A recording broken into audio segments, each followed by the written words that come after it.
Geyimimiz, hüququmuz biridir. Şagirdidir hamımızın adı da. Elə bil ki boyumuzda eynidir. Aman Allah ne xoşbəxtlik biz onda. Bir müəllim töhmətiydi dərdimiz.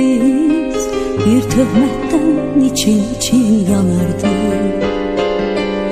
Hələ onda bilmirdik ki bunu biz bir gün necə həsrət ilə anarıq. Dünya hələ bizim üçün ağırdı. Min arzun alışırdıq, yanırdıq.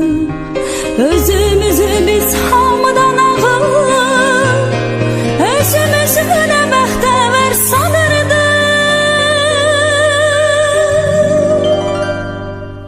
Məktəb illəri ömrümün en şirin duygulu kaygısız günleri.